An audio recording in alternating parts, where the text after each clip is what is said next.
Apa jadinya jika seorang kepala desa yang dihormati menikah dengan wanita yang muncul secara misterius dari sungai? Cantik jelita, tutur katanya halus, dan kehadirannya membuat semua pria terpesona. Tapi di balik semua itu, ternyata ada rahasia besar yang disembunyikannya. Sebuah rahasia yang bisa mengguncang seluruh desa dan merenggut nyawa. Halo sahabat berkisah, selamat datang kembali di channel ini.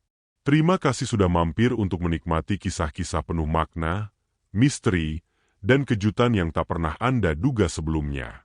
Sebelum kita mulai kisahnya, jangan lupa tekan tombol like untuk mendukung channel ini terus berkembang. Subscribe bagi kamu yang suka dengan kisah-kisah penuh misteri dan hikmah kehidupan, serta komentar di bawah tentang pendapat kamu setelah nonton cerita ini. Yuk, bantu channel ini agar terus hidup dan bisa menyajikan kisah-kisah yang bermanfaat dan menghibur. Markit Mulcher. Mari kita mulai ceritanya.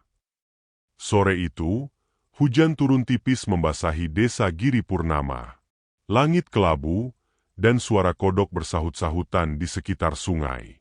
Joko, pemuda desa yang baru kembali dari ladang, berniat memancing sebentar sebelum matahari benar-benar tenggelam. Tapi langkahnya terhenti saat ia melihat sesuatu yang tak lazim. Di atas sebuah batu besar di tepi sungai, duduk seorang wanita dengan gaun basah, rambut panjang terurai, dan tatapan kosong ke arah hutan. Joko terpaku. Wanita itu tidak menunjukkan rasa takut ataupun dingin meski bajunya kuyup. Kulitnya pucat bersinar, seperti berpendar dalam kabut senja. "Namaku Nyi Ayu," katanya pelan, saat warga lain datang setelah Joko berteriak memanggil bantuan. Dia tak tahu siapa dirinya, tak tahu dari mana asalnya, hanya merasa dibangunkan dari tidur panjang oleh bisikan air sungai. Tubuhnya seakan tidak terganggu udara dingin atau gigitan nyamuk. Warga mulai berkumpul, memandang takjub, namun juga mulai berbisik-bisik. Di desa ini, tidak ada yang benar-benar datang, tiba-tiba, tanpa pertanda. Dan wanita secantik ini, terlalu sempurna untuk sekadar tersesat. Setelah kejadian itu, Pak Kades Wiratma memutuskan menampung Nyi Ayu sementara di balai desa, dibantu oleh ibu-ibu PKK yang selalu menjaga etika. Tapi tak butuh waktu lama hingga ia sendiri terlibat langsung dalam membantu. "Dia sendirian, tanggung jawab kita untuk melindungi yang lemah," kata Pak Kades saat warga bertanya. Tapi diam-diam, hatinya mulai tergerak. Sejak istrinya meninggal 5 tahun lalu, ia memang hidup sunyi. Namun kehadiran Nyi Ayu seperti memberi warna baru. Setiap pagi, ia menyapa dengan senyum lembut. Suaranya seperti nyanyian air. Warga mulai membicarakan mereka. Sebagian mendukung, sebagian khawatir. Di sisi lain, anjing-anjing desa mulai menggonggong tanpa sebab setiap malam. Burung-burung enggan bersarang di pepohonan sekitar balai. Beberapa bayi menangis lebih sering dari biasanya. Tapi semua dianggap angin lalu. "Barangkali ini hanya kebetulan," ujar Pak Kades sambil menatap Nyi Ayu dari jendela rumahnya. 3 minggu setelah kedatangan Nyi Ayu, Pak Kades mengumumkan niatnya untuk menikahinya. Warga pun terbelah. Sebagian menyambut dengan haru, berharap ini adalah awal baru bagi pemimpin mereka. Tapi ada juga yang merasa ada keanehan. Meski begitu, upacara tetap berlangsung. Hari pernikahan itu diselimuti kabut tebal. Janur kuning diletakkan, sesajen dibakar, dan prosesi dimulai. Ketika dupa dinyalakan, asapnya tiba-tiba berubah menjadi hitam selama beberapa detik, lalu kembali seperti biasa. Tak ada yang mengomentari secara terbuka, tapi raut wajah para tetua berubah tegang. Saat pengantin duduk berdampingan, seekor ular kecil melintas di bawah kursi tanpa ada yang menyadari. Malamnya, warga yang lewat dekat rumah pengantin mendengar suara seperti tawa perempuan, panjang dan bergema, bercampur suara desis. Tapi tidak ada yang berani mengaku mendengarnya. Mereka hanya menunduk, berdoa dalam hati.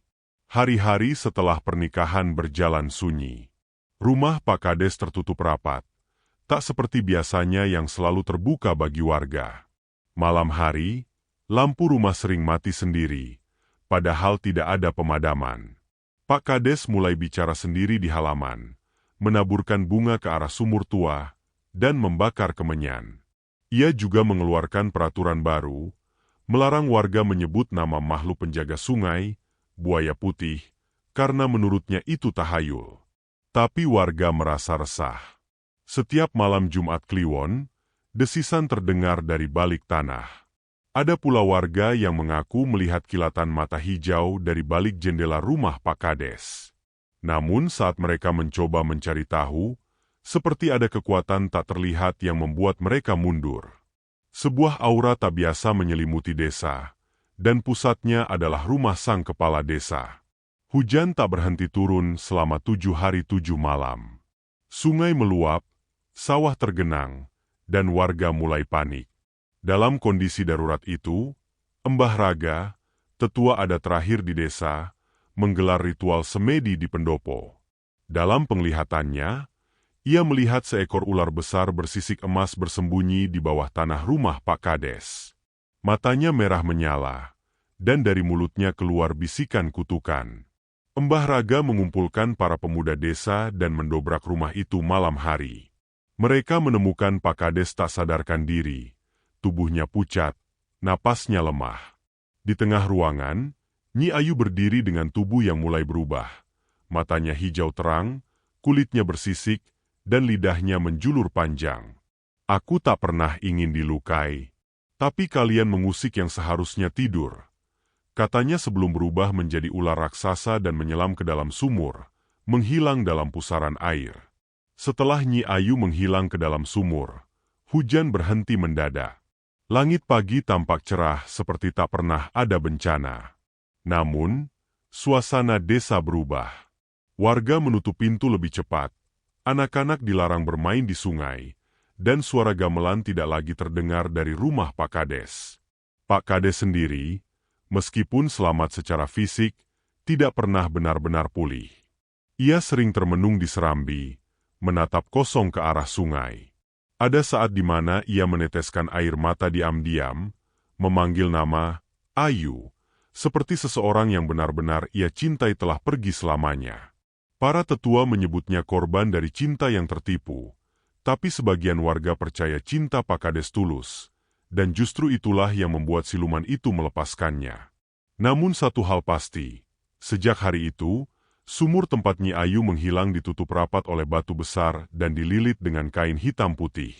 Sebuah papan kayu ditulis, dilarang membuka, dilarang bertanya.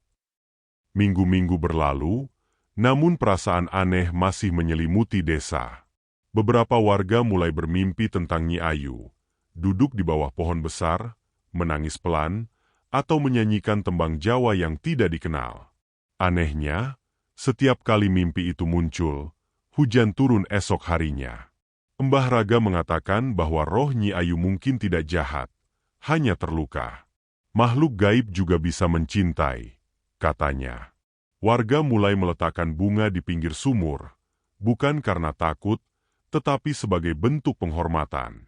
Cinta yang tak biasa telah mengajarkan desa itu tentang batas antara dunia yang terlihat dan tak terlihat.